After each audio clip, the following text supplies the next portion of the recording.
Hello friends, family, and other creatures of the sea, and welcome back to a high-level set of games that I have prepared for you here today. Today we have the Maxpax special, all games from the Wardy Team League, and as all of these are best of ones, it's a good time to just pick out some games that individual players played. So today we're going to have Maxpax taking on Scarlett, Lambo, and Elazer. So 3 PVZs, and the only thing that they have in common, well, the 2 things they have in common is all of them are PVZs, and that Maxpax is in all of them. Starting off with Scarlett versus Maxpax with what seems to me like a hatch pool. So a hatch at home, a hatch on the other side, on your opponent's natural, into a pool at home. And look at that, the drone even gets to escape. That is a beautiful little start here for Scarlett. I'm not sure if it actually gets to escape, or if this is the drone running away in a horror movie, trying to open the car door. And this is, of course, the one time that the key doesn't quite fit in, and at the last second, the guy with the mask stabs this drone in the back. But it's not the case, because the drone decided, rather than straight running for the car, to go into the woods first. A very good call, because what bad can happen in the woods? Well, maybe you can build a third base over here. It's actually not a bad thing. This is a good thing. God, do I love the woods. Alright, what do we have over here? We have a bunch of links coming out. This is the correct response against a Zealot Adept move out. We're going to need to split up some links. I think more links into the main here is a wise call, as these bad boys are not going to finish up. Oh, nice control there on the first drone. Second drone does get taken out. Third drone also gets taken out. Fourth drone gets taken out as Maxpax takes a... well, I don't want to say a major lead, but deals some major damage here, at least. So... usually, you don't want to take too much damage here.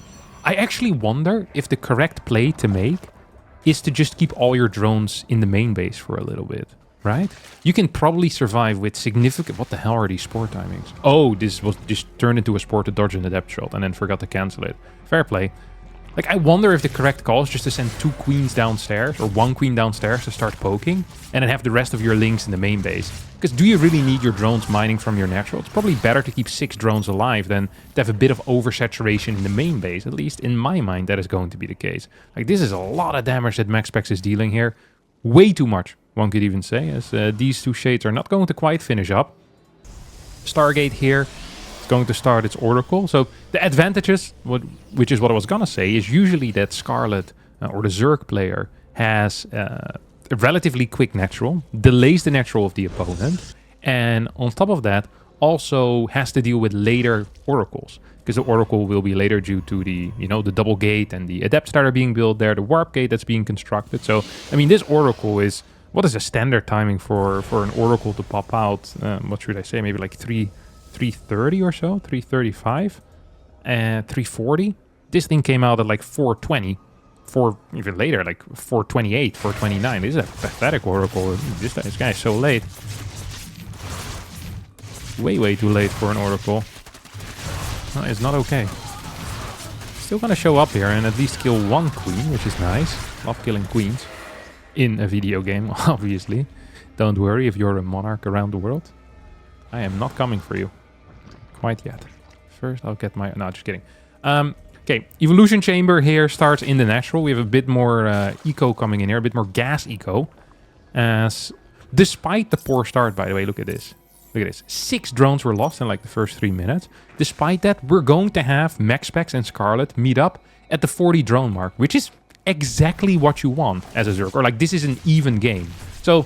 despite the extremely poor start and the relatively poor responses, this still ended up okay for Scarlett because her early game was so much better. Getting that hatchery on the other side is such a huge deal, and there's really no good response to it. There are okay responses to it, but there's no good response to it.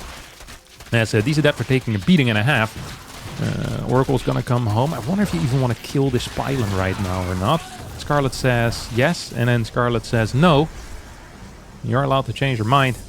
As you don't want to lose all of your links there. 3 oracles are out. That's going to significantly delay Twilight Council tech as well. I'm surprised to see Blink here still. I'm shocked. Okay. This Maxpax's decision shocked Harstem. It blew his mind. You know, it triggered me. It made me rage. Many things. All of them potential YouTube titles. But yeah, freaking disgusting. That is for certain.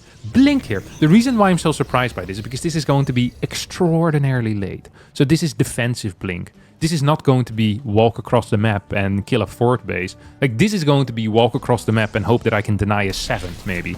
Like, what the hell is this? This is a 4-stalker move out. There are a couple of oracles here. I would love for these overlords to be pulled back right now. I think it would be a great call. This might be a fake even. Like, do you really want to go out here? Scarlett isn't even biting. Look at that. No, she's biting a little bit. Yeah, a bit of a fish here. Oh, but it's a real move out. So who's the fish? Sometimes in StarCraft it's difficult to determine who the fisherman is and who the fish. I think in this case, Scarlett might still be the fish, because 20 links at this point is a lot. We already have extra gases on the way. Spire is coming out. You have a scout here with this Ovi. 5th base could die. Ideally doesn't, though. It could, you know? Ooh. Triple oracles are out. Let's not forget about that. And there's only 3 queens here. This is risky, because if you take a little bit of damage, all of a sudden these oracles, they reign supreme. They absolutely will reign supreme. Like, there's no transfuses here either. A lot of damage on these queens. Stasis wards connecting. Oh, +1 melee finishes up, though. That's fantastic. That's going to seriously impact this battle. Seriously impact. And for good for Scarlett, obviously. It would be much harder if she didn't have that +1 there. 5th base is up too. We get Spire. Pureling defense. I haven't built any drones in a while. Understandable, because there's a bit of pressure. But look at all these stalkers being built. You know what the problem is with the Stalker? Is that it's a unit that isn't good. Like, it's a unit that is good in the moment. You know, it feels so nice while you're doing it. The Stalkers are like the 5th beer, you know? You know you probably shouldn't go for it, because you've already had 4. And tomorrow you have to work again. But you're like, ah, we're here already. What's the worst that can happen? And you get like a 5th. And then like 2 more Stalkers, that's your 6th beer. Before you know it, you're dancing the night away, 6 AM, you find yourself in a dive bar. 17 missed call from your spouse. They're filing for a divorce. You're going to be living by yourself for the rest of your life. No one loves you because you built those stalkers. Okay, that is the way of the world. That is the way of the world. Look at how freaking bad this unit is. Cost gas, doesn't kill anything. I don't actually think the stalker wins against anything. It always loses. It is the perfect unit to throw away a great lead that you could have. Look how many links there are out here. Scarlett also is massively struggling with the macro. We have like 1k in the bank. That could be a lot of mutas. Instead we're going to get one hell of a run by. Do we have Storm? No, we don't have Storm. This actually is one hell of a run by the way. I freaking love this. I would love it more if the mutas were somewhere around too. This base is freaking cooked.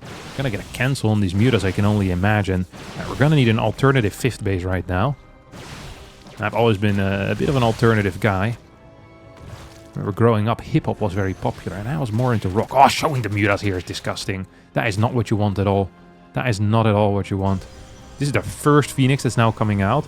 Cannons immediately going down, showing that was actually a really bad call. 63 workers to 77, though, as Scarlett's going to move across the map. See if we can make some base trading moves. Blink is going to come in handy. This is the one time you actually do want to get a couple of Stalkers before your Phoenix count reaches, I don't even want to say critical mass, but just, you know, some type of mass. Right now there's just 1. You could never consider that a mass. Well, it is a mess, but not with the A.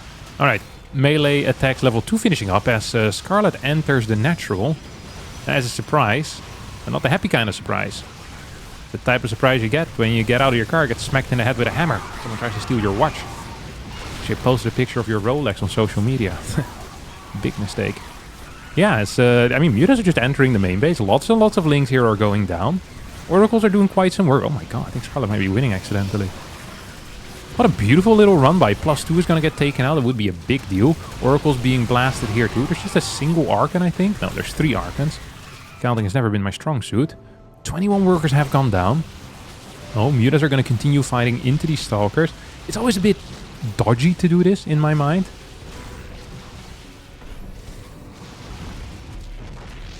Fighting mutas with stalkers. Sorry, fighting stalkers with mutas. It's like, it feels good until you lose like 10 mutas and they blink behind you and they kill like 3 more mutas and they're just chasing you around and there's nothing you can do anymore. 4th base is now going to get spotted. Scarlett is quite high on drones. 75 to 65. Is adding more and more mutas into the mix as we're reaching up to the skies. 19 right now. 4 Archons are out. Don't forget, there's no Baneling Nest with this. No Roach Warren. No Ultra Cavern on the way. Like, this is despite having a high worker count, still practically an all-in, as there's really no backup plan. Cannon is going to get sniped, a couple of Zealots are going to get taken out here as well. All Zealots pretty much are going to get taken out. More Links moving across are going to walk into these Archons, which is usually not what you want. These Archons are very far forward, yeah. I was going to say, you probably want to clear at least one of them. Maybe even go for 2, no? There is 8 gas mining, and that's an issue, because that means you're just going to get 3-ish, 2.5 to 3, 4? No, 3.5 to 4 Archons per minute, which is a very decent amount. And if you add Phoenixes in, it's maybe going to be like 2 Archons per minute and a bunch of Phoenixes. Phoenix count's already up to 7. We don't have +1 on the air weapons, which is also a big deal that it's not there. I think getting a couple of Corruptors is not necessarily a bad play, because we're going a heavy reliance here, get a heavy reliance on the Phoenix. And in that case, I think Corruptors are actually quite powerful, especially if we can get some armor upgrades on them too. Ooh, there we go. Scarlett jumps on top of these Phoenixes. The Phoenix is saying, not today. Once again, I'm gonna get hammered in the face here as we get out of our car, but this time we had a gun tucked away in our belt. We shoot the robber, keep our Rolex and our gun. Yeah, this was not a great move here for Scarlett necessarily. There was a lot of Mutas here. Ooh, also in that rally, this was nasty. The bad type of nasty. Oh, yo. I think she's just losing all of it right now. Look at that. Not enough Mutas in the mix. Went a little bit too hard, and then this can happen against Phoenix. It can snowball completely out of control. Zealot warp in here. GG it's called, as Maxpax will win game number 1 against Scarlett. And our second map is going to be the Celestial Enclave. Maxpax versus Lambo. And this is an interesting one. The reason, or it's interesting to me, because before this match, Lambo and I actually played a lot of games together. So I know exactly what his strategy is going to be. He's going to run this drone across the map. He's going to build a hatchery over here and take it from there. And I think we must have played 15 to 20 games on this map for this single game, experimenting with different types of proxy hatches, different positions, different follow-ups, and we pretty much concluded that any type of proxy hatch on this map is freaking bananas. It is extraordinarily good, and it is really hard for pros to actually have a good response against it. You can pull probes and you can kill the hatchery. That feels kind of nice, but you're still losing a lot of mining, and the hatchery can be rebuilt. And there's always the risk of spine crawler attacks. So I think the main plan is that there's going to be some type of spine crawlers here, but very frequently Protoss players will scout it and pull workers, and then you can build spine crawlers there. So, you know, it's a bit of a mixed bag. We get a fake gas, or not really fake gas. I think this was just for this drone to be constructed here. Bit of oversupply. Okay, Maxpax is going to scout this. Let's see what he does. Doesn't pull workers. Instead, he's going to build a pylon over here. Okay, over here. Second gas as well, so perhaps a 1-base response. And there's multiple 1-base responses you can do. You can go for double gate, which feels... So this was the first thing I did when I started practicing against it.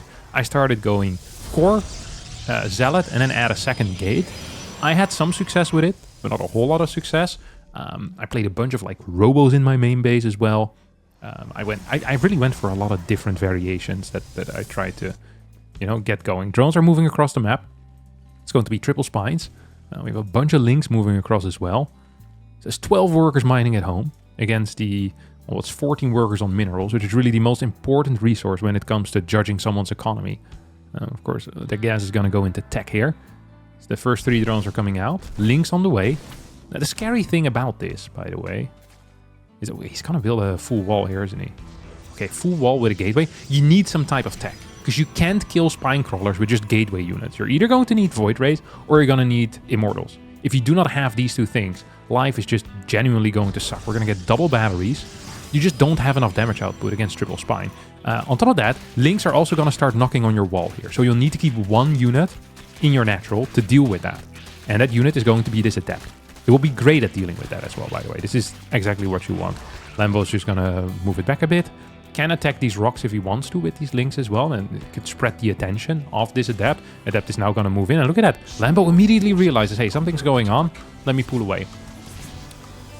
Spine crawler moves into the low ground position. This is to cover the high ground spine as well as to attack this gas at the same time. Robotics facility comes up right now. That is all fairly late. I don't think this is a very good response at all.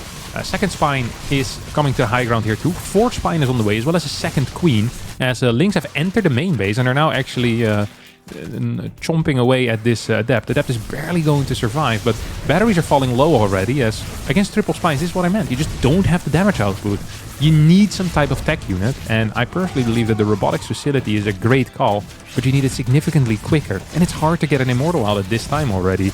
Like, there's just so many things that are happening at the same time that if you don't go for a Pro Pool, life just feels difficult. But if you go for a Pro Pool, your eco freaking sucks, and then you still die. Like, I think this map is so hard to play as a Protoss. I really thought it was a toss favorite map for a long time, and so did a lot of tosses. But yeah, Lambo here, figuring it out with this beautiful little Spine Rush, showing that even at the highest level, Spine Rush is absolutely viable, as he wins the second map here against Maxpax. Our third game is going to be Elazer versus Maxpax. I'm not sure why we're keeping score here, because it's not like Elazer did anything so far. We're giving him credits for something that Lambo just did with a beautiful proxy hatch. Now, Elazer is a different type of player from the others, by the way. Elazer, he doesn't believe conceptually in ZVP, from what I recall. Like, he doesn't believe in it as a matchup that is playable. Understandable. I think his win rate is only 75% or so. I think it's his best performing matchup on a League Lock as well. So it's often people that are very good at something that complain the most about that particular thing. I'm thinking of a real life example and I can't get any, but I think my point still stands despite there being no evidence of it whatsoever. It just feels correct. Because it makes sense that the more you do something, the more you start to hate it. You know, unless I guess it's your passion. Like playing a video game, for example. Okay, yeah. I think this... I take back what I said earlier. We will continue watching the game either way. Okay, the day isn't over yet. We can still come back from this. Absolutely. Okay, we have an extractor on the way. Personally, I love extractors. Because you're taking something away from someone else. And I think that is one of my main purposes in life. Whether that is joy, money, life force. It doesn't really matter. As long as it didn't belong to me before and now it does. I see that as a net positive. Okay, Maxpax, meanwhile, for the first time, is actually taking a standard base. Or, you know, Nexus in his natural at the normal timing. Because there's no hatchery on his side of the map quite yet. Elazer is just going to send a couple of drones across. I'm going to get Queen. I'm going to get another Queen. Look at that. Double Queens. Good luck with that. I've been watching Game of Thrones. I'd never seen it before. I read the books. I'm like 4.8 books in right now. And then we started to watch together, me and my wife. Man, what a freaking show so far. I can't wait to see how it's all going to end. You know, after he doesn't finish the books. But in the show, they do finish it, obviously. So I'm very excited for that. I bet it's going to be fantastic. Okay, a couple of overlords. Or a couple of overlords. One overlord being sent across the map. One goes into the main. Elazer often does these types of things, where he'll just scout. I'm not even sure what he's scouting for. Like, he already should have the information in my mind, but he'll just go anyway, just to get some extra information that he already has. It's like he's a true historian, you know? He checks all the account. Like, multiple sources, and he, like, double checks it. Oh, this is interesting micro. This is really well done by Elazer. He didn't lose anything. He could maybe even regain enough health to not get one shot. Nah, I think that's going to be tough, actually. Okay, we're going to get the double adepts now going into this base. I think he's going to finish that, by the way. He's going to get no kills here. Oh my god. This has been the perfect defense. Actually, the perfect defense. We have 6 links in the main base. We have 2 queens over here and still 4 links over here as well. So 10 link total defense. And took 0 damage. That is actually the perfect defense. I do not think you can defend better. Look at this. Overlord is going to see the Nexus timing too. Even sees the Oracle come out here. Starts a Spore instantly. Ooh. Adept still pretending like they want to do something. Adepts are freaking pricks. Not much I can tell you. 9 more drones on the way. Look at this. What the hell is this?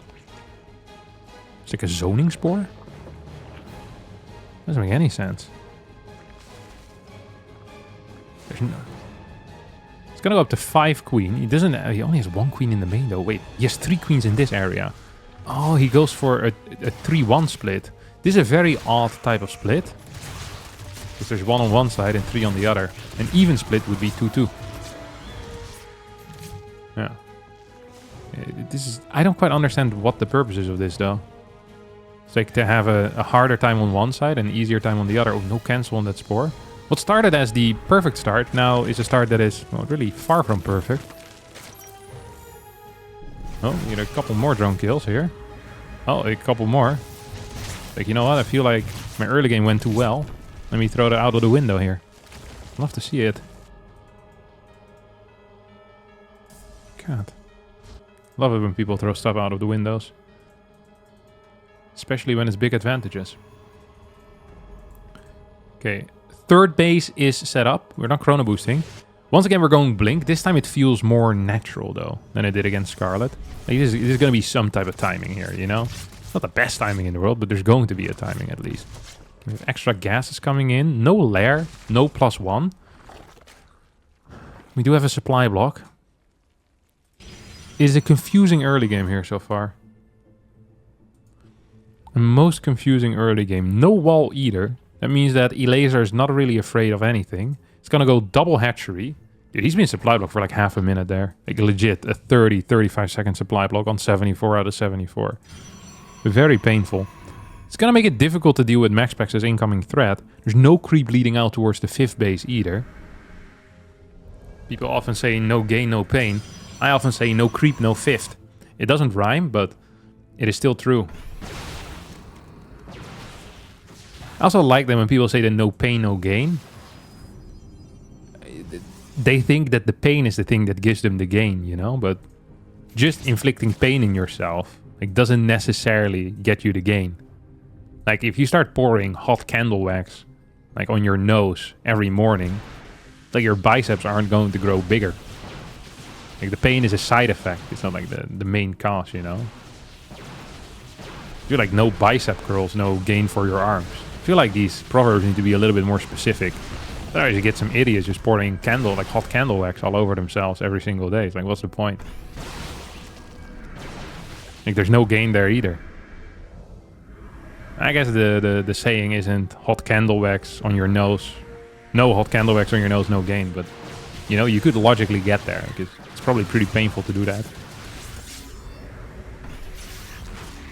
Alright.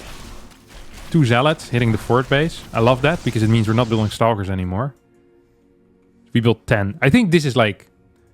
This is a good... A 10 stalker is a good number, you know? It's like you did something on the map. 10 stalkers is like the 7,000 steps, you know?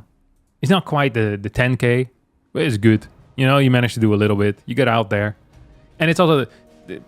Going 25 stalkers is like doing like 50,000 steps or something. It's like, yeah, I'm glad you did 50,000 steps, but what did it do for you, you know?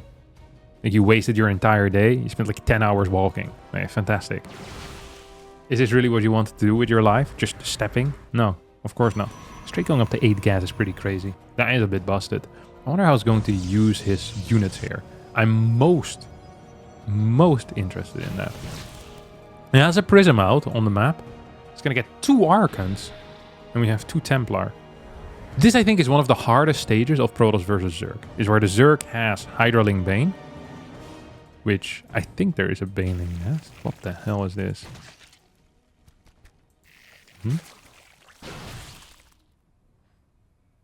It's Hydraling. But it drops. Okay, Elazer is cooking something up. People have started calling him Mikasso as well. It's kind of like Picasso, but his name is Miko and then Picasso because they think he, you know, is an artist. And this is definitely something special. I'm not sure if it's good though, but special, most definitely. Okay, Zealot drop is gonna go into the natural. This comes as a surprise, like thunder at a clear sky. Hydra Ling is now starting to blast these cannons down. Nice storm to kill every single Ling. Zealots are going to continue chasing as well. We have the droppers going in. Elazer decided not to deal with the prism. This is what I do with most of my problems in real life as well. I ignore them, hope they go away by themselves. Let's go across the map, see if we can kill something. I love that the Lings are like zoning this prism out towards the right. I don't know how that worked, but it did work.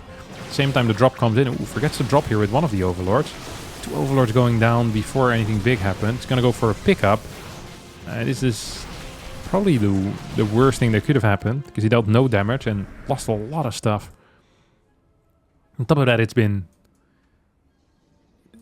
You know, it's been revealed now that there are dropper lords on the map. You already have Tempest coming in and a mothership.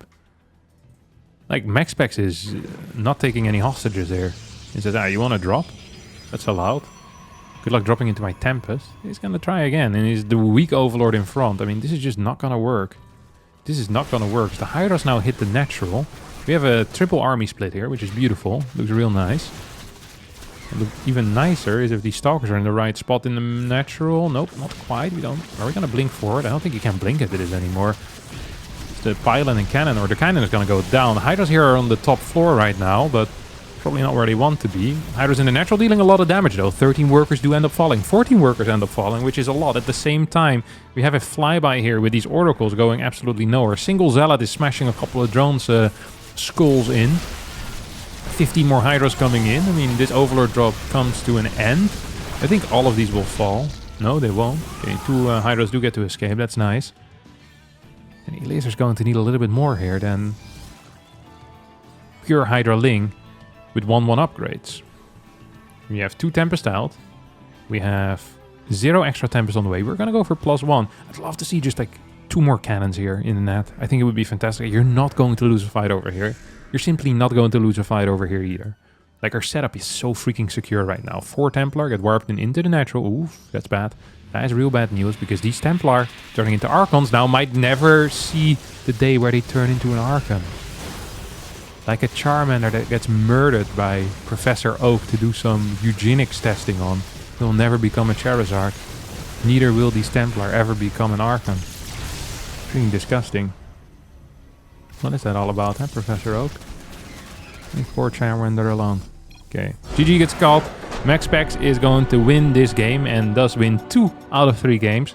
I hope you all enjoyed this. We're going to probably do a little bit more of this, because I have a lot of like random best of 1 replays of particular players, which I think would be fun to just go over and see the difference between, you know, how different these games play out depending on the opponent and the level of preparation that each player puts in as well. That's going to be it for me today. Thanks for watching, and bye-bye.